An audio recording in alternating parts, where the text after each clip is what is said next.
Hello guys, welcome to our show. Today we discuss about mastering media, presence on camera, training, interviews and more. I'm so excited to discuss this topic with smart and beautiful Janette Burke. How are you? I'm great, Anatoly. How are you? Yeah, I'm doing great. Looking forward to learn more. I remember our first episode, a lot of valuable insights. So I want to learn more. I want to know more. And for me, each day can help me to get new skills. I'm student on this life. Janet, before we start, just remind our listeners, for new listeners, about yourself, business background, and how you can help people to be better on camera, interviews, at any other place. Okay, so I am Janette Burke, and I am an influencer, media personality, TV show podcast host with the show Janette's TV and Janette's TV podcast that has an 8.5 million global audience. I'm also an on camera trainer. And how do I help my clients or people who are listening today? Well, ultimately, it kind of all boils down to this, which is my tagline: be seen, be known, and be seen, be heard, and be known. Be seen, be heard, and be known. It's very important in business. And so ultimately, I think at the end of the day, that is exactly what I'm trying to help my clients do: be seen, be heard, and be known. Now, there's a way of doing that.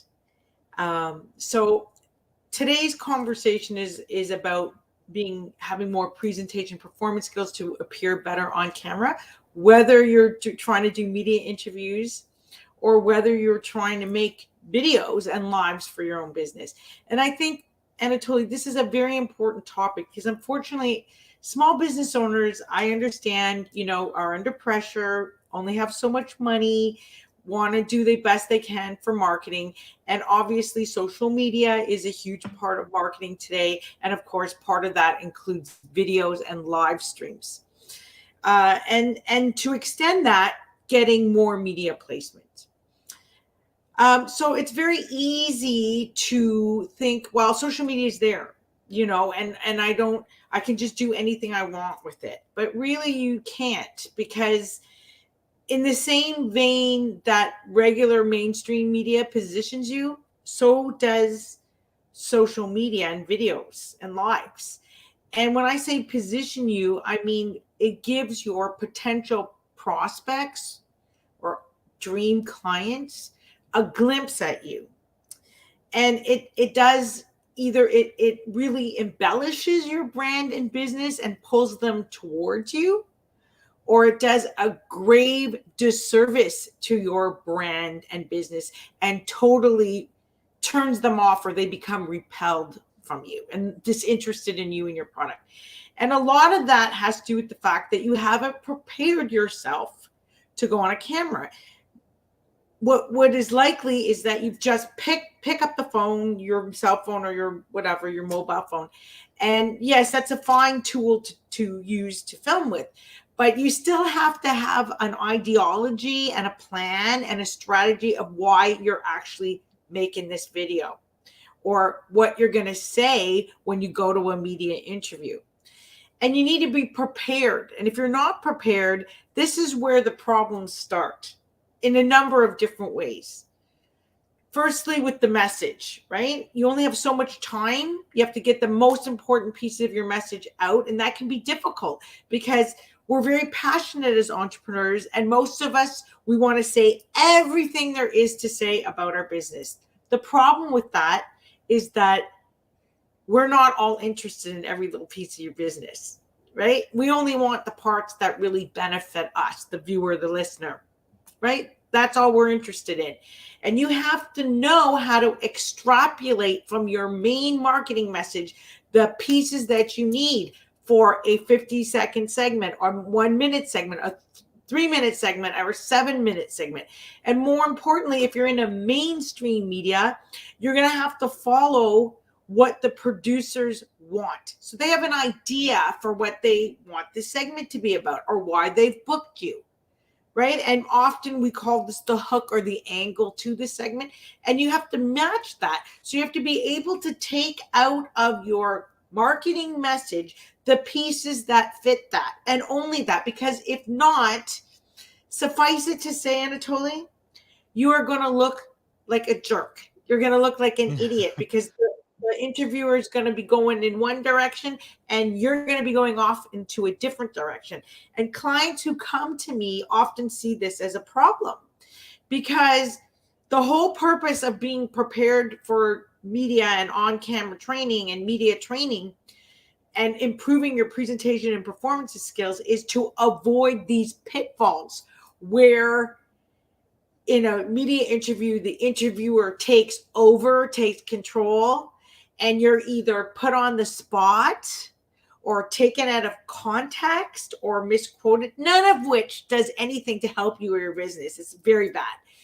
Or when you're making your own videos and lives and people are staring at you and they're thinking, God, how could you pick up a camera and just go on and on and on like this? Or more importantly, how could you pick up a camera and not think to dress the part that you say that you are, look the part that you say that you are, fix your hair, fix your makeup, and pay attention to all these non-verbal cues that speak volumes about you and your business without you even opening your mouth and uttering a word. And those nonverbal cues are so convincing and say so much. And the thing is, that's what the audience, so the viewer, the listener, that's what they're seeing. That's what they're picking up on before you even open your mouth. They are getting these impressions and ideas and opinions of you from the minute you show up on camera.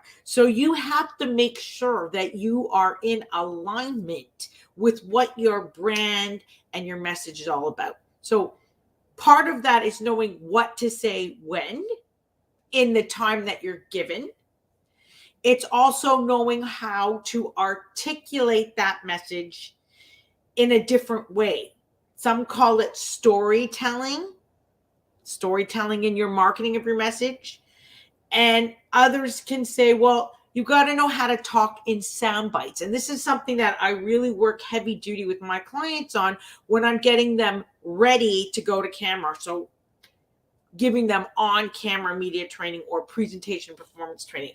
We look at your message and we pull it apart first, so that if you're going to be booked for a mainstream or a podcast interview, you know what they expect of you. You have the idea of what that segment's going to be about, and we take and we pick and we extrapolate the pieces of the message that need to fit that particular theme or segment, proposal or story idea.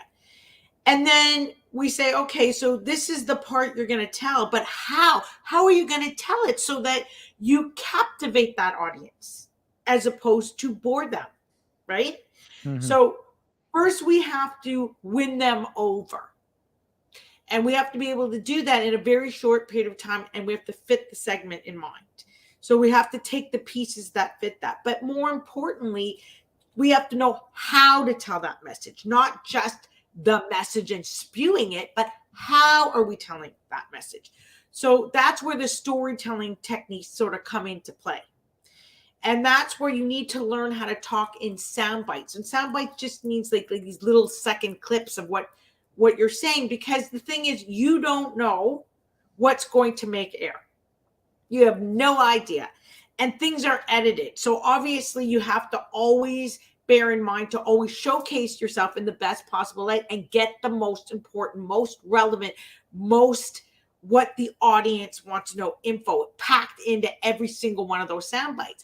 And that means when you're telling your story, you have to know how to tell your story. So when we're extrapolating and picking to make sure you've got what the pieces that match what they want of you or what they expect of you to discuss in this segment, we also look at, okay, so how are you telling that story? Are you developing it in a case study? Like, do you have a case study to share? Do you know when and how to bring in statistics? It's very important because statistics are startling and they help to capture the audience's attention and draw them in to listen to you. Where did you go? Sorry, cut out there for a sec. And then we need to look at other storytelling techniques, including, is it appropriate to interject humor into what you're saying? And if it is, when is it appropriate to do that? So these are all the things in presentation and performance, getting you ready to go on camera, that we look at from the message perspective and the storytelling perspective and the talking in sound bites perspective. But there's a whole other perspective to being good on camera. Nice. And that's the next part that I also work heavy duty with the clients on. And I work with them when they're going to do a media tour or prepare for media placements or podcast placements, or when they want to be better, when they're making their own videos and lives. But Anatoly, I also have a package that is part of being on my show and podcast that includes this preparatory presentation on camera training right in the package. And why do I do that, Anatoly? Because I know, having been on both sides of the media, as a producer, as a TV show and podcast host, as an editor of a publication, and even in my former life, which I talked to you about when I was a guest on your show before you so graciously invited me back. Thank you very much.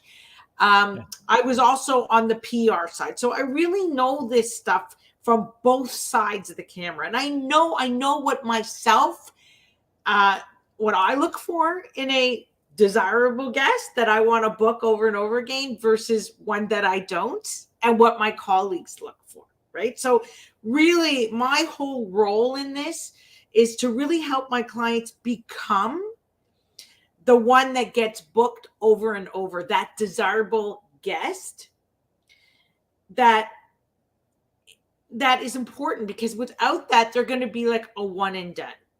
Placement once, one and done, never again.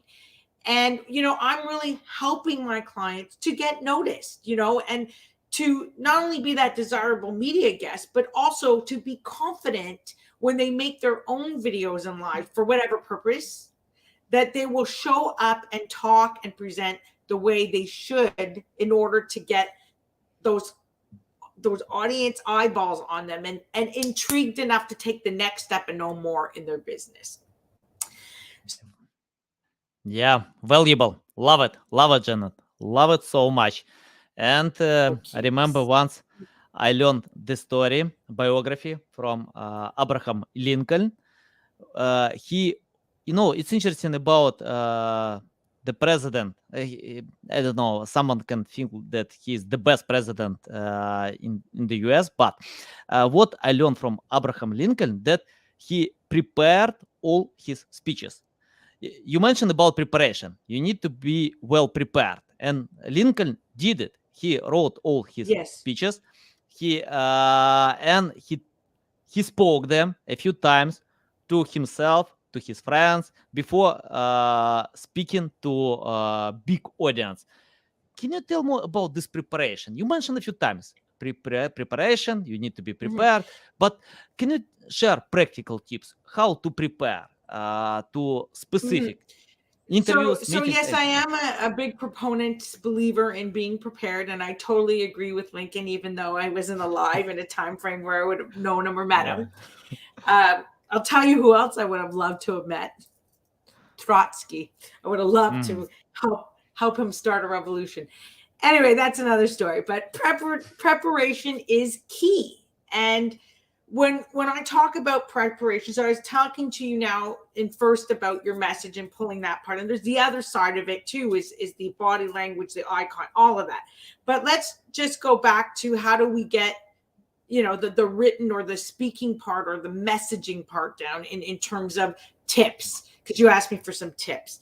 So I think the first thing is to really look at your entire message and start picking it apart and what you really want to focus on, and only make bullet points. You do not want to be writing sentences, and you don't want to be memorizing things. You want to be conveying things. There's a difference. So, what I would suggest is you go through it and you look upon it from the perspective of that you're the audience, not the one giving the speech or not the one being interviewed, that you're the one hearing, who's going to be the end user of it, right? And start presenting it from the perspective of what they want to get out of it, not what you want them to get out of it. So that's one tip. And that's a very important tip, right? Because most people, when they speak, they want to tell you something that they think you want to know, right? But if you reverse that logic to, okay, what is it that they actually want to know? What did they come here to learn from me? How can I leave them with something valuable, of some kind of information from my skill set, and make it about them, not about you? That's my most important tip. And to really narrow it down, like, again, I said this before a couple of seconds ago. We want to say everything there is to say about our business, but we can't. We have to narrow it down to very specific, hone it into what is the angle you are presenting on, because that's all you'll have time for. And really, that's all the people who are interested are going to come, and if they're interested in a specific topic, that's what they want to know. They don't want to hear about everything else. And certainly they don't want a nice big fat sales pitch, right? That's one of the biggest mistakes too. And I see this also with speakers from the stage, selling from the stage, pitch fest. That's very old school. Nobody wants that anymore. People are not interested in that. They want value and substance, quality information that's going to somehow enhance their life, make their life better. Something that's going to either save them time, save them money. That's basically what it boils down to at the end of the day. The two big things people want to know: how are you going to save me time, or how are you going to save me money, or how are you going to make me money? That's what they want to know. And that's what they're going to consider before they decide whether or not they'll plunk money down with you. Yeah, nice. Yeah, go ahead. Janette, I want to ask you about creating non-boring media presence. Let me share a short story. Jim Edwards, he worked in Business Insider 10 years, and he told me on my podcast that success of Business Insider depends on creating non-boring content. So Business Insider found the way how to create engagement content in boring niche: business, finance, and what I see usually in website content, on YouTube, everywhere, on audio podcast, bounce rate. People bounce fast, especially in the beginning. According to YouTube data, 80% of users stop watching videos in the first 20 seconds. We have the same issue with live stream because people wanna be engaged. Unfortunately, you're cutting in and out quite a bit here. I've lost you a little bit. Yeah. Okay. I wanna ask you about creating non-boring content or media presence. How, for example, if I'm going to share about business. Anatoly, you cut out there. You've cut out there a few times. Yeah, I think some internet low connection. I want to ask about creating non-boring content. So, can you tell how to be we have the same internet issue, low connection. I don't know what's going on. I think that Janette can be back. But let me share the story one more time about Jim Edwards, because he worked in Business Insider for 10 years. Then the company was sold for $500 million. Yeah, Janette is back. I see you. And Janette, my main question about creating non-boring content. For example, if you are talking about business, people, especially about live streams, about video content, any content, if you are boring, even if you share value, nobody cares. So can you tell how to stay non-boring, how to entertain your audience and have this focus? Okay, so that's about performance skills, which also relate to presentation skills, and not how to not be boring. Well, it's all about how you present yourself, right? So you have to show up, you have to look good, you have to have good clothing, good hair, good makeup. That already gets attention on you, makes people interested in you. Second thing is you got to be able to maintain eye contact, very important. Voice techniques, body language, these are all nonverbal cues, but they add to your that I work with clients. Now, you have to be also willing to sort of set your shell a little bit, right? I mean, if you're very quiet and shy, you have to be able to be exciting, a little more exciting, right? A little more personable. And some people have that naturally. They're just born that way. You know, they're gregarious personality. They're larger than life. Other people are quiet, not so much. But they can use good headlines that are, you know, clickbait or interesting headlines. They can use questions. They can use probing materials, statistics to draw people in and make their talk more interesting. And then they can work on what I was saying, which is their body language, their voice techniques, their eye contact, their voice, using your voice to project and knowing when to go hard and when to go soft, so that it's pull and take, right? And we make people listen to us that way. We can use even props. Props are a great way to capture people's attention and add a little umph to a presentation, but they have to be in a visual capacity. So if you're going to use props or something like a live demo, it would have to be on a video or in live in person. So there's lots of different ways we can make ourselves present better, from how we stand, our positioning, how we breathe, how we manipulate the space that we have. And in the case of a camera, it's not going to be very big space because you don't need a lot of space to be on camera. But you do need those vocal variety and presentation skills like eye contact and body language. That will help a lot to give you a much more engaging presentation that is exciting, that is worth listening to. We have to win people over. This is what it all boils down to. And a lot of it has to do with confidence, Anatoly. Like when you're confident and you're wearing red and you're confident and it shows, and you're funny, and people like that. They lean into that. Does that mean though that if you're not a gregarious natural performer, you can't do well? No, it does not mean that. It means you can develop the skills to do well. It means you need to work with somebody like myself who can help you with your presentation and performance skills to make you more engaging, to make you more, how I like to say it, less of a snooze.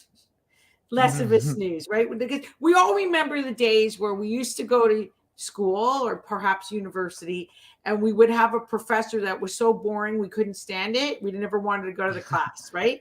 Then we'd have, on the other hand, there'd be that professor that was so like out of this world, the way he presented the content, the way he showed up, the way he moved his body, the way he engaged with people, the way he made it interactive. It was so much fun and so exciting. You couldn't wait to go to the next class.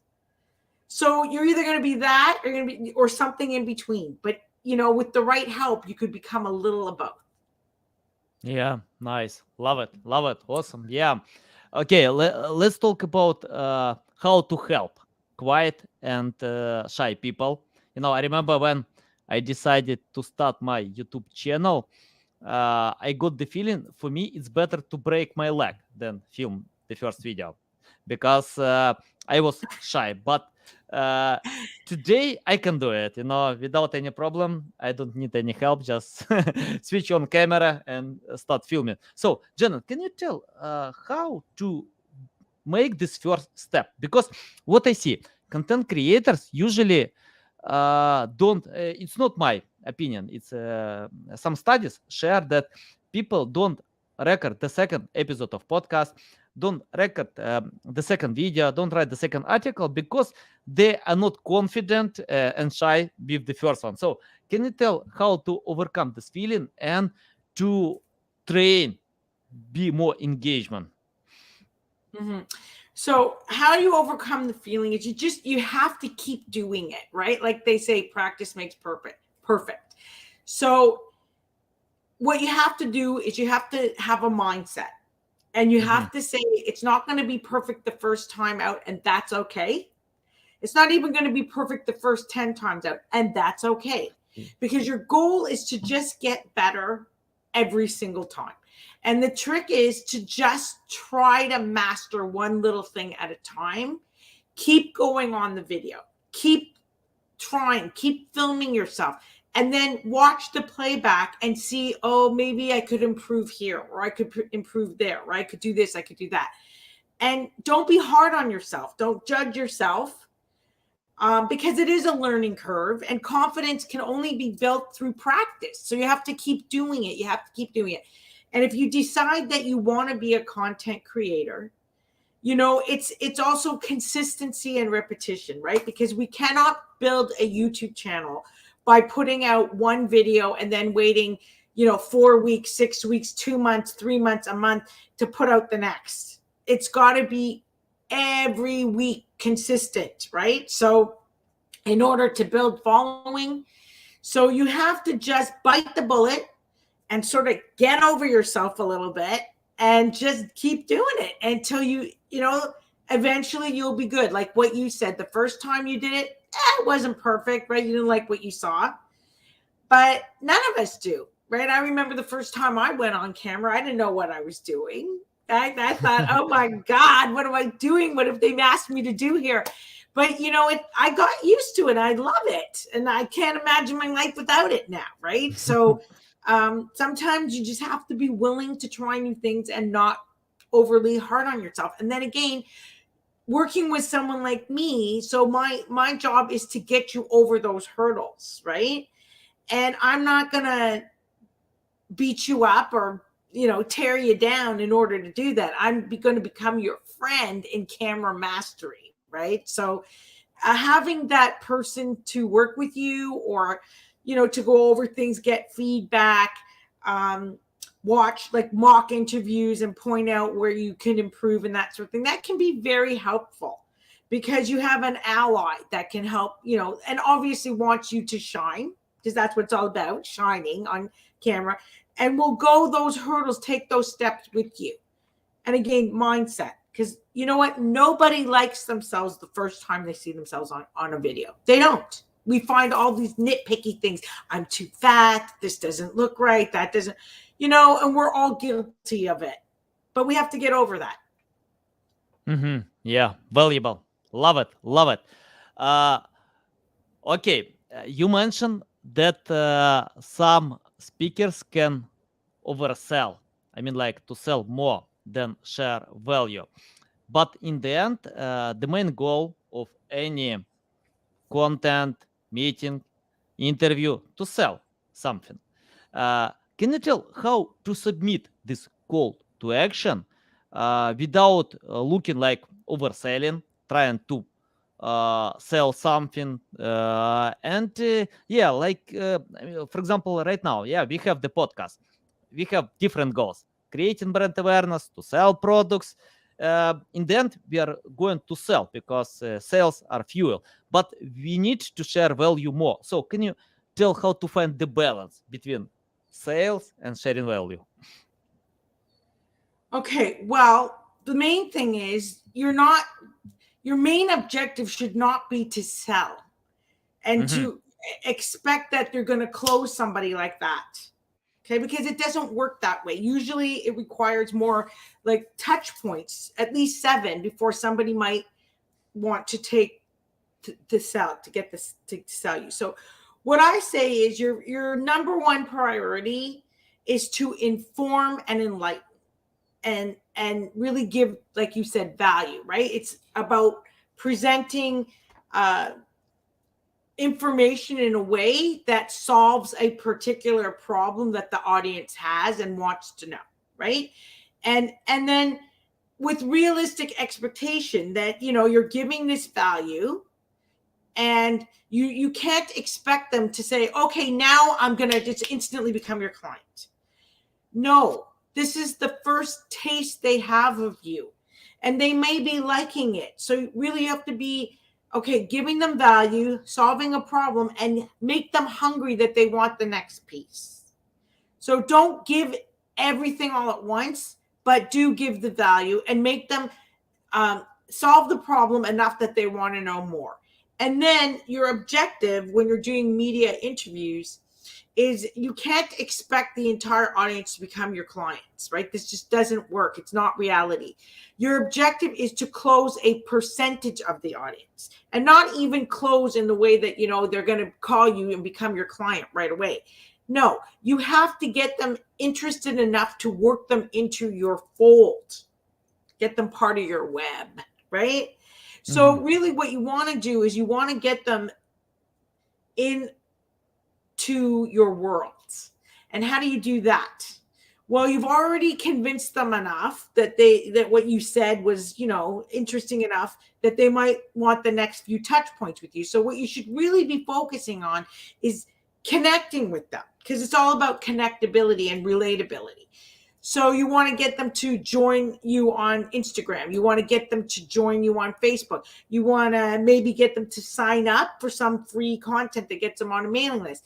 So you're not looking to close them right away. You're looking to go on a customer journey with them. And that's what you use these media appearances for. If you're out speaking on a stage, is to get them to capture, to take the potential leads, capture them enough that they will go on the customer journey with you. And maybe a few steps in, that's when you can, you know, continue to market to them. But after a few steps and after a few touch points, that's when they can convert to a paid client.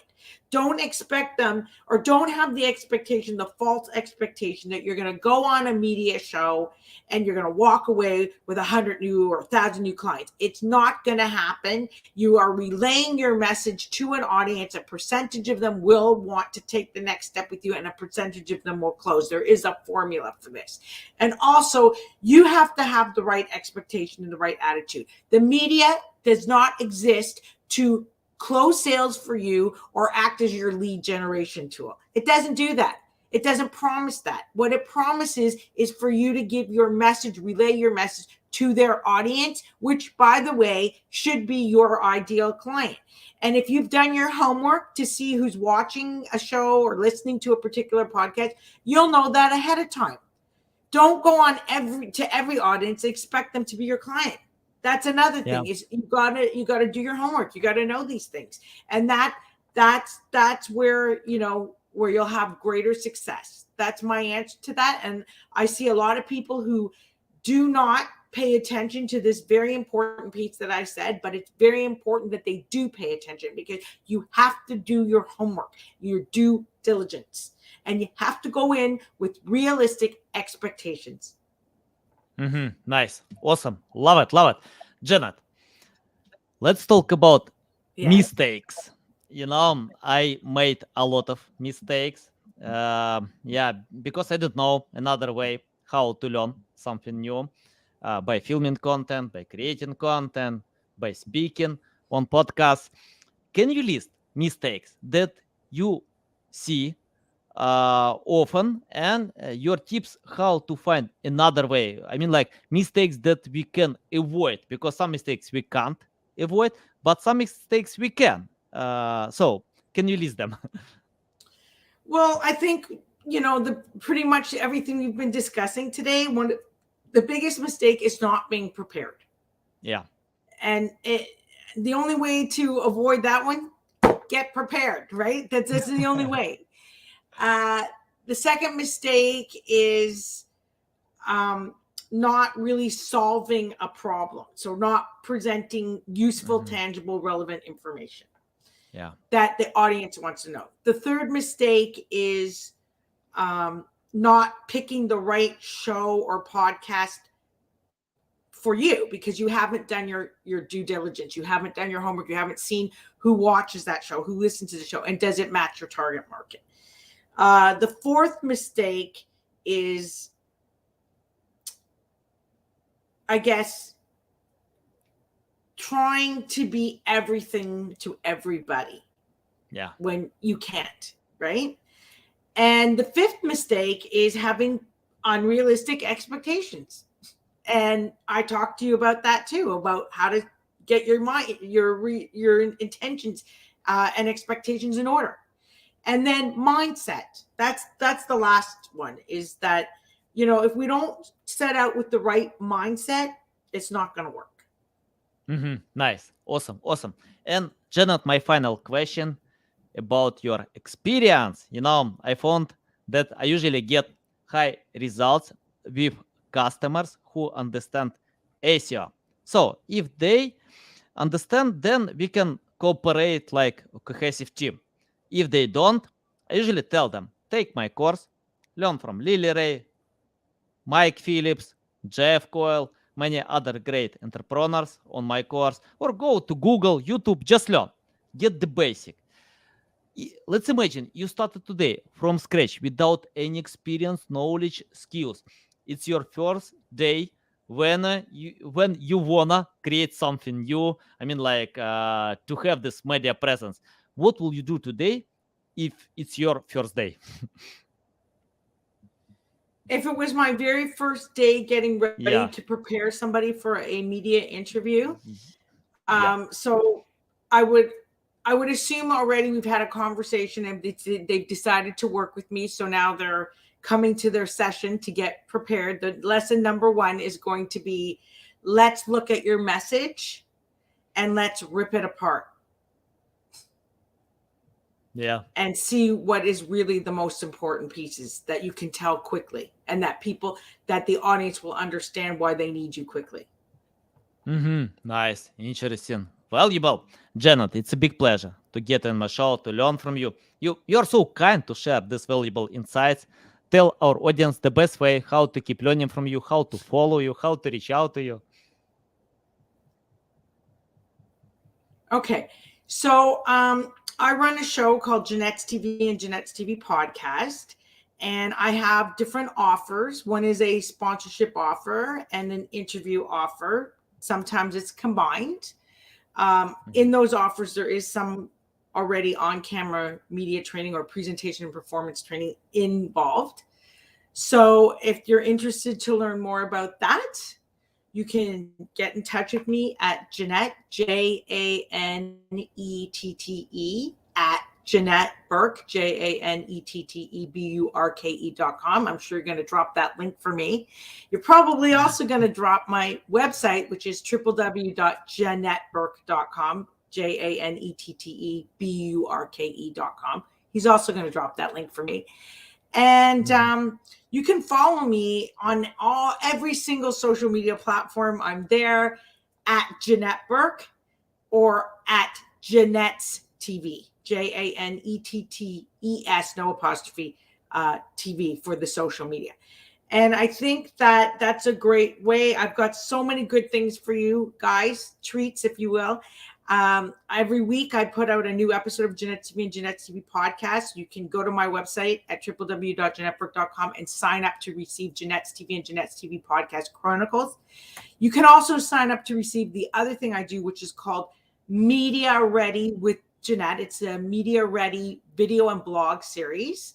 And we put that out every other week. And there's like all kinds of info on that.